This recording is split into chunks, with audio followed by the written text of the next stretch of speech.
Episode 3 Fairly OddParents, They Are Gone.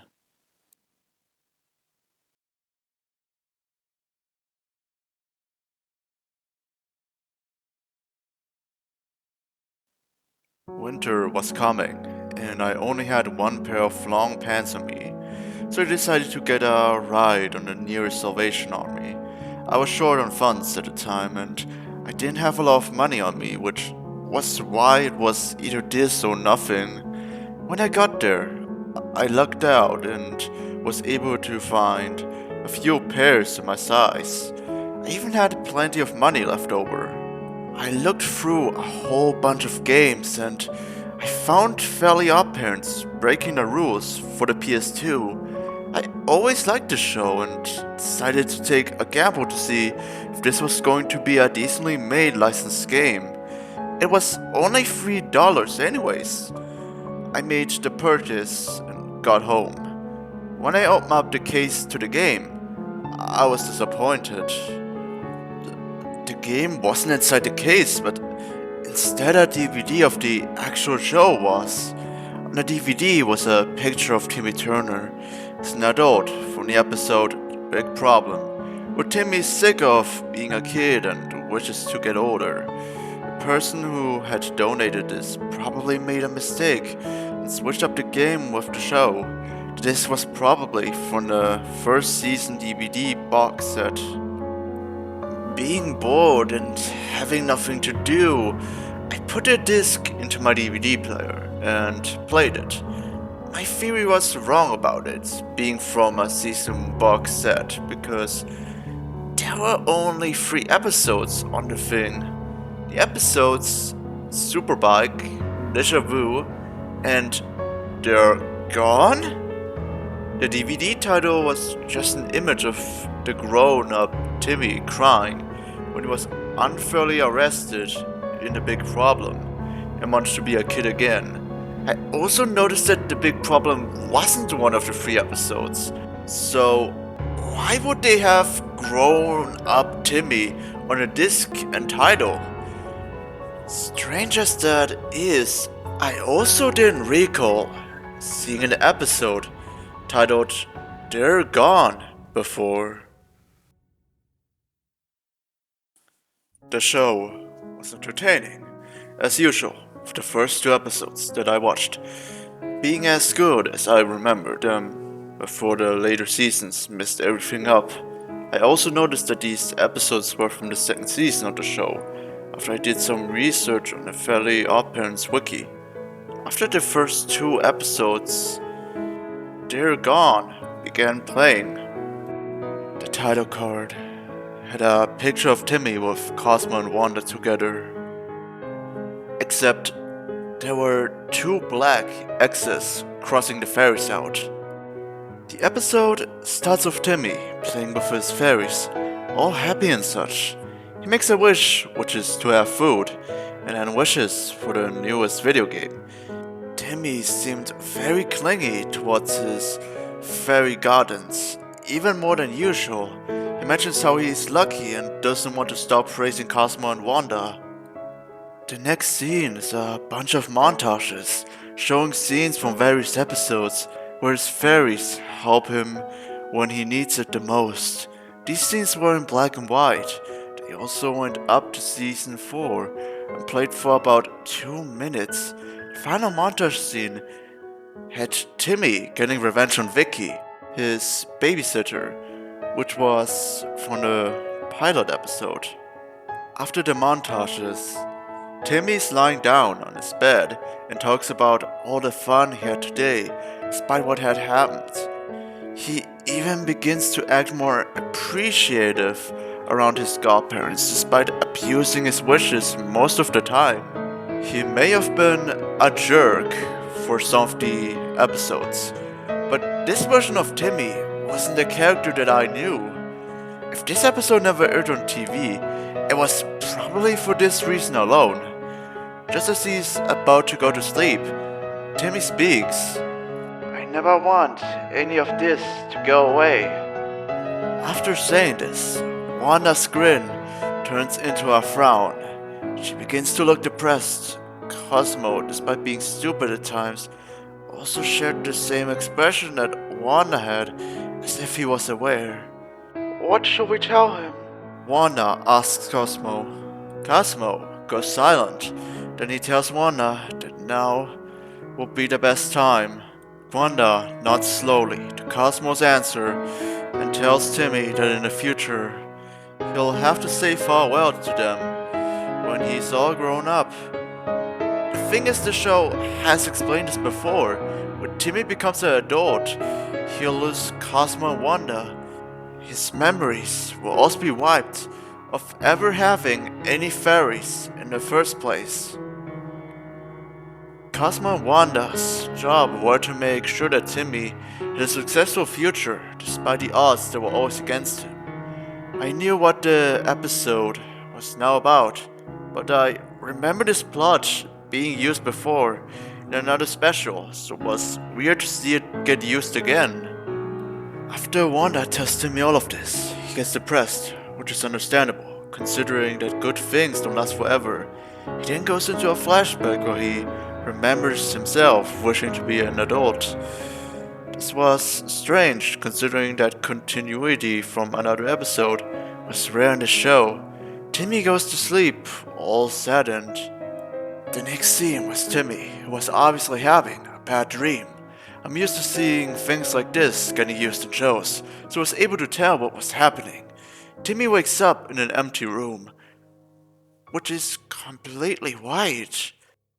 Usually, watching a character having nightmares in a kid show wasn't bad, but even I started to feel uneasy when Timmy cried out for help.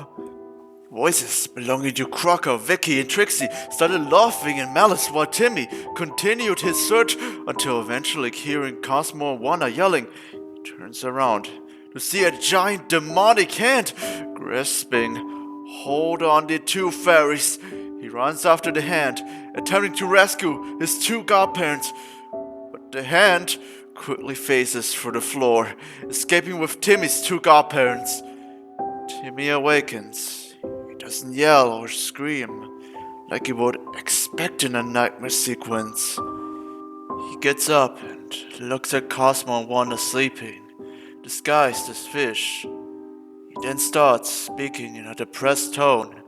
I know I have other friends, but I was never special. I was only given Cosmo and Wanda because fate felt sorry for me. Once I lose them, they will forget about me. I'll just be another forgotten memory, like the last kid they watched over. Now that I thought about it, Cosmo and Wanda never brought up anyone they looked after in the past. Was Timmy right? It's only a job. They pretend to like me, but it's all a complete lie. Timmy goes to a window in his room and continues talking to himself. I'm sorry that I couldn't be a winner. I couldn't even make decent wishes. Everything I've tried to wish for has backfired on me. They are probably secretly annoyed with me because I always get them in trouble. I even exposed them to a lot of danger. They say they love me, but they will forget about me in time. Timmy stops quietly while opening the window. I didn't like where this was going. Fairly OddParents was a show that was always comedic. It never had mature themes in it. The fact that they were implying suicide was terrible, and it made me wonder who was involved in the production of this episode. There was no way the creators were involved in this. Timmy speaks for the final time. If this is what it will take to be remembered, I'm ready to pay the price. I won't have my happy memories taken away from me. I will always be a kid. Before Timmy jumped out of the window, Cosmo and Wanda were now up and started shouting for Timmy to stop. He ignores his two fairies and takes the plunge. Cosmo Wanda tried to catch him in time, but it was already too late. Cosmo Wanda looked down and see Timmy's lifeless body. Immediately, the episode ended without any dialogue from the two fairies. Needless to say, I didn't expect anything like that to get hidden on a disc. I wasn't done with this chapter in my life yet, though. I wanted to get to the bottom of this. I did some searching around for They're Gone. I was shocked when I found out that I wasn't the only one who had seen the episode. A lot of other fans of the show told me that They're Gone was put into various bootleg discs and scattered around in hope that people will find them. The person responsible for what I had just seen was Matt. He was a high functioning, autistic kid that was talented at many things, including edits to shows. Sadly, he was ignored due to his hobbies and weird sexual interests. Matt was stupid enough to show these interests in front of an entire classroom. He showed off a presentation in class where he had edited an episode of Adventures of Sonic the Hedgehog. It was a edit on an existing episode of the show where he was strongly implying that Sonic and Tails were having gay furry sex together. People, including teachers and family, became disappointed in Matt due to his lack of control. He was ignored by a large group of people, and no one paid any attention to his later projects, despite not having any sexual content in it. Matt eventually ended up getting expelled for destroying other people's work due to his jealousy and hatred for his fellow peers. Later in his life, Fairly OddParents aired for the first time, and Matt became obsessed with it. He easily compared himself to Timmy because of how miserable he was before getting his fairies. The show, for the most part, was his most favorite show, and when he finally snapped and got fed up with the outside world, he worked on making his own episode. He shut himself in his room, working on the thing for months. He kept this up until it was ready. He made a bunch of discs with the episode in it and started to mail them out to random places, even donating some of these discs to charities and the likes. When he finally distributed all the discs, he took his own life, like Timmy had in the show. There's a theory that Matt was in the shoes of Timmy in an episode, and that if he was in his shoes, he won't be able to handle growing up and moving on from his own past. He couldn't get past reality. I took the disc back to the place I'd gotten it from. I knew I wasn't going to get my money back, but I had already seen the episode, and now it was time to pass it over to someone else. I only hope that a younger kid doesn't get his hands on it.